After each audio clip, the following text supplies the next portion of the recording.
ಬಾಗಲಕೋಟೆಯಲ್ಲಿ ಕಾರ್ನಲ್ಲಿ ಸಾಗಿಸ್ತಾ ಇದ್ದಂತ 12.37 ಲಕ್ಷವನ್ನ ವಶಕ್ಕೆ ಪಡೆಯಲಾಗಿದೆ. ಬೈ ಎಲೆಕ್ಷನ್ ಸಂದರ್ಭದಲ್ಲೇ ಇದೀಗ ಸಾಕಷ್ಟು ಹಣ ಹರಿದು ಹೋಗ್ತಾ ಇರೋದು ಸಿಕ್ಕಾಕೊಳ್ತಾ ಇದೆ. ಧನೂರು ಚೆಕ್ ಪೋಸ್ಟ್ ನಲ್ಲಿ 2 ಪ್ರತ್ಯೇಕ ಪ್ರಕರಣಗಳಲ್ಲಿ ಹಣವನ್ನ ಜಪ್ತಿ ಮಾಡಿದ್ದಾರೆ. 2 ಪ್ರತ್ಯೇಕ ಕಾರಿನಲ್ಲಿ ಸಾಗಿಸ್ತಾ ಇದ್ದಂತ 12.37 ಲಕ್ಷ ಹಣವನ್ನ ಜಪ್ತಿ ಮಾಡಿದ್ದು. ಮುದ್ದೇಬಿಹಾಳದಿಂದ ಹೊಸಪೇಟೆ ಮಾರ್ಗವಾಗಿ ಈ ಕಾರ್ ಹೊರಟಿತ್ತು. ಇನ್ನು ಕಾರ್ ತಡಿತಾ ಇದ್ದಂತೆ ಅವರ ಬಳಿ ಸಾಕ್ಷ್ಯಾಧಾರಗಳಿರಲಿಲ್ಲ. ಯಾವ ಕಾರಣಕ್ಕಾಗಿ ಎಲ್ಲಿಂದ ಹಣ ಬರ್ತಿತ್ತು, ಎಲ್ಲಿಗೆ ತೆಗೆದುಕೊಂಡು ಹೋಗ್ತಿದ್ರು, ಸೂಕ್ತ ದಾಖಲೆಗಳಿಲ್ಲದಂತಹ ಬೆನ್ನಲ್ಲೇ 12,37,000 ರೂಪಾಯಿನ ಈಗ ವಶಕ್ಕೆ ಪಡೆಯಲಾಗಿದೆ. ಧನೂರು ಚೆಕ್ ಪೋಸ್ಟ್ನಲ್ಲಿ 2 ಪ್ರತ್ಯೇಕ ಪ್ರಕರಣಗಳಲ್ಲಿ ಹಣವನ್ನು ಈಗ ಜಪ್ತಿ ಮಾಡಿದ್ದಾರೆ. ಬೊಲೆರೋ ವಾಹನದಲ್ಲಿ ಸಾಗಿಸ್ತಾ ಇದ್ದಂಥ ಹಣ ಅಂತ ಈಗ ತಿಳಿದು ಬಂದಿದ್ದು. ಈ 12.37 ಲಕ್ಷ ಹಣವನ್ನು ಮುದ್ದೇಬಿಹಾಳದಿಂದ ಹೊಸಪೇಟೆ ಮಾರ್ಗವಾಗಿ ಹೊರಟಿದಂಥ ಕಾರುಗಳಲ್ಲಿ ಸಾಗಿಸಲಾಗ್ತಾ ಇದ್ದು ಈ ಹಣವನ್ನು ಈಗ ವಶಕ್ಕೆ ಪಡೆಯಲಾಗಿದೆ. ಇನ್ನು ಬೈ ಎಲೆಕ್ಷನ್ ಇರುವಂತಹ ಹಿನ್ನೆಲೆಯಲ್ಲಿ ಜನಜನ ಕಾಂಚನ ತಾಂಡವ ಆಡ್ತಾ ಇದೆ. ಒಂದು ಭಾಗದಿಂದ ಮತ್ತೊಂದು ಭಾಗಕ್ಕೆ ಅನ್ಯ ಮಾರ್ಗವಾಗಿ ಇಲ್ಲಿ ಹಣವನ್ನು ಸಾಗಾಟ ಮಾಡ್ತಾ ಇರೋದು ಕೂಡ ತಿಳಿದು ಬರ್ತಾ ಇರುವಂತಹ ಹಿನ್ನೆಲೆಯಲ್ಲಿ ಎಲ್ಲೆಲ್ಲಿ ಚೆಕ್ ಪೋಸ್ಟ್ಗಳಲ್ಲಿದೆಯೋ ಅಲ್ಲೆಲ್ಲ ಹದ್ದಿನ ಕಣ್ಣಿಡಲಾಗಿದ್ದು ತೀವ್ರ ತಪಾಸಣೆಯನ್ನು ಕೂಡ ನಡೆಸ್ತಾ ಇದ್ದಾರೆ. ಈಗಾಗಲೇ ಹಲವು ಹಣಗಳನ್ನು ಕೂಡ ವಶಕ್ಕೆ ಪಡ್ಕೊಳ್ಳಲಾಗ್ತಾ ಇದೆ. ಎಲ್ಲೆಲ್ಲಿ ದಾಖಲೆ ಇಲ್ಲದಂಥ ಹಣವನ್ನು ಎಲ್ಲಿ ಸಾಗಿಸಲಾಗ್ತಾ ಇತ್ತು ಅಂತ ಹಣವನ್ನು ವಶಕ್ಕೆ ಪಡ್ಕೊಳ್ತಿದ್ದಾರೆ ಪೊಲೀಸರು. ಅರಣ್ಯ ಇಲಾಖೆಯಲ್ಲಿ ಕೆಲಸ ಕೊಡಿಸುವುದಾಗಿ ವಂಚನೆ ಮಾಡಲಾಗಿದೆ. ಬರೋಬ್ಬರಿ 15 ಯುವಕರಿಂದ 3-5 ಲಕ್ಷ ಪಡೆದು ಮೋಸ ಮಾಡಲಾಗಿದೆ. ಮೈಸೂರಿನ ಅರಣ್ಯ ಪ್ರದೇಶದಲ್ಲಿ ಹುದ್ದೆ ಇದೆ ಅಂತ ಆಮಿಷವನ್ನು ಒಡ್ಡಿದ್ದಾರೆ. ಯುವಕರಿಗೆ ನಕಲಿ ನೇಮಕಾತಿ ಆದೇಶ ಪ್ರತಿಗಳಿಸಿ ವಂಚನೆಯನ್ನ ಮಾಡಲಾಗಿದೆ. ಅರಣ್ಯ ಇಲಾಖೆ ಮೇಲಧಿಕಾರಿ ನಕಲಿ ಲೆಟರ್ ಹೆಡ್ ಅನ್ನ ಬಳಸಿ ಮೋಸಗೈಯಲಾಗಿದೆ. ಇನ್ನು ತರಬೇತಿಯ ನೆಪದಲ್ಲಿ ತೋಟದ ಮನೆಯಲ್ಲಿ ಯುವಕರಿಗೆ ಟ್ರೈನಿಂಗ್ ಕೂಡ ಕೊಟ್ಟಿದ್ದಾರೆ. ತುಮಕೂರು ತಾಲೂಕಿನ ವಡ್ರಹಳ್ಳಿಯಲ್ಲಿ ನಕಲಿ ತರಬೇತಿಯನ್ನು ಕೊಟ್ಟಿದ್ದಾರೆ. ಯಾರೇ ಐನಾತಿಗಳು ಅನ್ನೋದ್ರ ಬಗ್ಗೆ ಇನ್ನಷ್ಟು ಮಾಹಿತಿಗಳು ಲಭ್ಯ ಆಗಬೇಕಾಗಿದೆ. ಮೋಸ ಹೋಗೋರು ಎಲ್ಲಿವರೆಗಿರ್ತಾರೋ ಮೋಸ ಮಾಡೋರು ಕೂಡ ಇದ್ದೇ ಇರ್ತಾನೆ ಅನ್ನೋದಕ್ಕೆ ಇದಕ್ಕೆ ಮತ್ತೊಂದು ಸಾಕ್ಷಿ ಇದು. ಅರಣ್ಯ ಇಲಾಖೆಯಲ್ಲಿ ಕೆಲಸ ಇದೆ, ನಿಮಗೆಲ್ಲ ಕೆಲಸ ಕೊಡಿಸ್ತೀನಿ ಅಂತ ಟ್ರೈನಿಂಗ್ ಬೇರೆ ಕೊಟ್ಟಿದ್ದಾರೆ ಅಂತೆ. ಅದು ಕೂಡ ಫೇಕ್ ಟ್ರೈನಿಂಗ್. 15 ಯುವಕರಿಂದ 3-5 ಲಕ್ಷ ಹಣವನ್ನು ಪಡ್ಕೊಂಡಿದ್ದಾರೆ. ತರಬೇತಿ ನೆಪದಲ್ಲಿ ತೋಟದ ಮನೆಯಲ್ಲಿ ಟ್ರೈನಿಂಗ್ ಅನ್ನು ಕೊಟ್ಟಿದ್ದಾರೆ. ತುಮಕೂರು ತಾಲೂಕಿನ ವಡ್ರಹಳ್ಳಿಯಲ್ಲಿ ನಕಲಿ ತರಬೇತಿ ಕೂಡ ಕೊಟ್ಟಿದ್ದಾರೆ.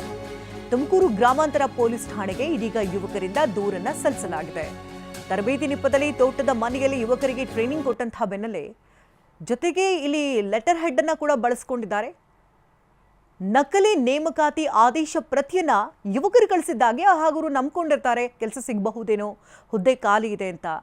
ಆಸೆ ಗಣ್ಣಿನಿಂದ ಕಾಯ್ತಿದ್ದಂತಹ ಯುವಕರು ಈಗ ಮೋಸಕ್ಕೊಳಗಾಗಿದ್ದಾರೆ. ಅರಣ್ಯ ಇಲಾಖೆ ಮೇಲಧಿಕಾರಿಯ ನಕಲಿ ಲೆಟರ್ ಹೆಡ್ ಅನ್ನು ಬಳಸಿ ಮೋಸಗೈದಿದ್ದಾರೆ. ಜೊತೆಗೆ ತರಬೇತಿ ಕೊಡ್ತೀವಿ ಅಂತ ಕರ್ಕೊಂಡು ಹೋಗಿದ್ದಾರೆ. ನಮ್ಮ ಪ್ರತಿನಿಧಿ ಜಗದೀಶ್ ಅಲ್ಲಿನ DFO ಅನ್ನು ಮಾತನಾಡಿಸಿದ್ದಾರೆ. ಏನು ಹೇಳಿದ್ದಾರೆ ಕೇಳೋಣ. ಅರಣ್ಯ ಇಲಾಖೆಯ ಒಂದಷ್ಟು ಮಾಹಿತಿಗಳ ದುರುಪಯೋಗ ಮಾಡಿಕೊಂಡು ಜೊತೆಗೆ ಏನು ಸಾರ್ವಜನಿಕರನ್ನು ವಂಚಿಸುವಂತಹ ನಿಟ್ಟಿನಲ್ಲಿ ಒಂದು ನಕಲಿ ನೇಮಕಾತಿ ಒಂದು ಪ್ರಕ್ರಿಯೆಯ ರೀತಿಯಲ್ಲಿ ತರಬೇತಿ ಕೇಂದ್ರ ಮಾಡಿರುವಂಥದ್ದು ಈಗಾಗಲೇ ತುಮಕೂರಿನಲ್ಲಿ ಪತ್ತೆಯಾಗಿದೆ. ಇದ್ರ ಬಗ್ಗೆ ಕಾನೂನು ಕ್ರಮ ಕೈಗೊಳ್ಳಲಿಕ್ಕೆ ಕೂಡ ಈಗ ಅರಣ್ಯ ಇಲಾಖೆ ಮುಂದಾಗಿದೆ. ಸದ್ಯಕ್ಕೆ ಇದ್ರ ಬಗ್ಗೆ ಮಾತಾಡಲಿಕ್ಕೆ TV9 ಜೊತೆ ತುಮಕೂರು ಜಿಲ್ಲೆಯ DFO ಆಗಿರುವಂತಹ ಶಶಿಧರ್ ಅವರು ಇದ್ದಾರೆ. ಅವ್ರನ್ನ ನಾನು ಮಾತಾಡಿಸಿ ಹೋಗ್ತೀನಿ. ಸರ್, ಮೊದಲನೇದಾಗಿ ಈ ವಿಚಾರ ನಿಮ್ಮ ಗಮನಕ್ಕೆ ಯಾವಾಗ ಬಂತು, ಏನಂತ? ಸದರಿ ವಿಚಾರಕ್ಕೆ ಸಂಬಂಧಪಟ್ಟಂತೆ ನಿನ್ನೆ ನಮಗೆ ಒಂದು ಖಚಿತ ಬಾಗ್ಮಿದಾರರು ಮಾಹಿತಿ ಕೊಟ್ಟರು. ಈ ಥರ ಒಂದು ಪ್ರದೇಶದಲ್ಲಿ ಈ ಒಂದು ಅರಣ್ಯ ಇಲಾಖೆಯ ಒಂದು ಲಾಂಛನದಡಿಯಲ್ಲಿ ತರಬೇತಿ ಕಾರ್ಯಕ್ರಮ ನಡೀತಿದೆ ಅಂತ ಮಾಹಿತಿ ಬೇರೆಗೆ ನಾವು ನಿನ್ನೆ ನಮ್ಮ ಸಹಕಾರ ಸಂರಕ್ಷಣಾಧಿಕಾರಿಗಳು ಮತ್ತು ವಲಯಾಧಿಕಾರಿಗಳ ಒಂದು ತಂಡವನ್ನು ರಚಿಸಿಕೊಂಡು ಸದರಿ ಸ್ಥಳಕ್ಕೆ ನಾವು ಅದನ್ನು ಪರಿಶೀಲನೆಗೊಂದು ಹೋದಾಗ ಅಲ್ಲಿ ಸುಮಾರು ಒಂದು 15 ಯುವಕರು ಆ ಒಂದು ಶೆಡ್ಡಿನಲ್ಲಿ ವಾಸವಿರೋದು ಕಂಡು ಬಂತು.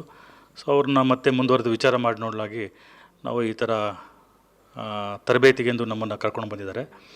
ಯಾವ ತರಬೇತಿಗೆ ಅಂತ ನಾವು ಅವ್ರನ್ನ ಪುನಃ ಪರಿಶೀಲನೆ ಮಾಡಿ ವಿಚಾರ ಮಾಡಿ ನೋಡಿದಾಗ ನಮಗೆ ವಾಚರ್ ಪೋಸ್ಟು ಮತ್ತು ಇತರೆ ಇದಕ್ಕೆ ಸಂಬಂಧಪಟ್ಟಂತೆ ತರಬೇತಿ ಕೊಡ್ತೀವಿ ಅಂದ್ಬಿಟ್ಟು ನಮ್ಮನ್ನು ಇಲ್ಲಿ ಕರ್ಕೊಂಡು ಬಂದಿದ್ದಾರೆ. ನಾವು ತರಬೇತಿಗೆಂದು ಬಂದಿದ್ದೀವಿ ಅಂತ ಮಾಹಿತಿ ಹೇಳಿದ್ದಾರೆ. ಸೊ ಇದ್ಯಾಕೋ ಒಂದು ರೀತಿ ಏನೋ ಒಂದು ಇಲಾಖೆಯ ಒಂದು ಹೆಸರಿಗೆ ಒಂದು ಮಸಿ ಬೆಳೆಯತಕ್ಕಂಥ ಒಂದು ಕಾರ್ಯ ಮತ್ತು ಈ ಸಾರ್ವಜನಿಕರಿಗೆ ವಂಚಿಸುವ ಒಂದು ವಿಷಯ ಅಂತ ತಿಳಿದುಬಂದು ನಾವು ಕೂಡಲೇ ತುಮಕೂರು ಗ್ರಾಮಾಂತರ ಸಬ್ ಇನ್ಸ್ಪೆಕ್ಟರ್ನ ನಾವು ಕಾಂಟ್ಯಾಕ್ಟ್ ಮಾಡಿ ಅವ್ರನ್ನೂ ಆ ಸ್ಥಳಕ್ಕೆ ಬರಮಾಡಿಕೊಂಡು ಇನ್ನು ಹೆಚ್ಚಿನ ವಿಚಾರಣೆಯನ್ನು ಅವರು ಸಮ್ಮುಖದಲ್ಲಿ ಮತ್ತು ನಾವೆಲ್ಲ ಸೇರಿಬಿಟ್ಟು ಮಾಡಿದಾಗ ಇದು ಪವನ್ ಮತ್ತು ಕಿರಣ್ ಅಂತ ಕೆಲವು ಯುವಕರು ನಮಗೆ ಈ ಅರಣ್ಯ ಇಲಾಖೆಯ ಮೈಸೂರು ವಿಭಾಗಕ್ಕೆ ನೇಮಕಾತಿಗೆ ಅಂದ್ಬಿಟ್ಟು ತರಬೇತಿ ಕೊಡ್ತೀವಿ ಅಂದ್ಬಿಟ್ಟು ನಮ್ಗೆ ಬಂದಿದ್ದಾರೆ. ಅದರಲ್ಲಿ ಸುಮಾರು ಒಂದು 6 ಜನ ಬೆಳಗಾವಿ, ಒಂದು 3 ಜನ ಬಾಗಲಕೋಟೆ, ಶಿರಸಿ, ಹಾಸನ್ ಮತ್ತು ಬಳ್ಳಾರಿಯಿಂದ ಬಂದಿರತಕ್ಕಂಥ ಯುವಕರು ಕೂಡ ಇದ್ದಾರೆ. ಅಂದರೆ ಹಿರಿಯ ಅಧಿಕಾರಿಗಳದ್ದು ಸಿಗ್ನೇಚರು ಎಲ್ಲ ಬಳಸ್ಕೊಂಡಿದ್ದಾರೆ ಅಂದರೆ ಸರ್, ಅಂದರೆ ಇಲಾಖೆಯಿಂದಲೇ ಈ ರೀತಿಯಾದಂಥ ಒಂದು ತರಬೇತಿ ನಡೀತಾ ಇದೆ ಅನ್ನೋಂಥದ್ದನ್ನ ಅಲ್ಲಿ ಏನಾದ್ರು ಬಿಂಬಿತ ಮಾಡಲಾಗಿತ್ತ ಅಂದರೆ ಸಿಗ್ನೇಚರು ಮತ್ತು ಇದೇನಿಲ್ಲ, ಒಂದು ಪತ್ರದಲ್ಲಿ ಮೇಲ್ಗಡೆ ಒಂದು ಲೆಟ್ರೆಡಲ್ಲಿ ಒಂದು ಪ್ರಧಾನ ಮುಖ್ಯ ಅರಣ್ಯ ಸಂರಕ್ಷಣಾಧಿಕಾರಿಗಳು ಆ ಒಂದು ಇದರಲ್ಲಿ ಆ ಸಿಗ್ನೇಚರಲ್ಲಿ ಕೆಳಗೆ ಪ್ರಧಾನ ಕಾರ್ಯದರ್ಶಿ ಪರಿಸರ ಮತ್ತು ಅರಣ್ಯ ಇಲಾಖೆ ಕರ್ನಾಟಕ ಸರ್ಕಾರ ಬೆಂಗಳೂರು ಅಂತ ಒಂದಿದೆ, ಸಹಿ ಇಲ್ಲ, ಆ ಹೆಸರು ಮಾತ್ರ ಇದೆ.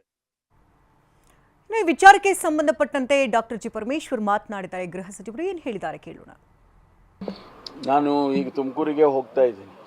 ತುಮಕೂರಿಗೆ ಹೋಗಿ ಫಾರೆಸ್ಟ್ ಆಫೀಸರ್ ಯಾರಿದ್ದಾರೆ ಮತ್ತು DC ಅವರು, ಫಾರೆಸ್ಟ್ ಆಫೀಸರ್ ಅವ್ರನ್ನೆಲ್ಲ ಕರೆದು ಮಾತಾಡ್ತೀನಿ. ಏನದು ವಿಷಯ ಏನು ಅಂತ ಹೇಳಿ ನಾನು ಅದನ್ನು ಮೊದಲು ತಿಳ್ಕೊಳ್ತೀನಿ. ಆಮೇಲೆ ಅದಕ್ಕೇನು ಆ್ಯಕ್ಷನ್ ಮಾಡಬೇಕು ಅದನ್ನು ಮಾಡೋಣ.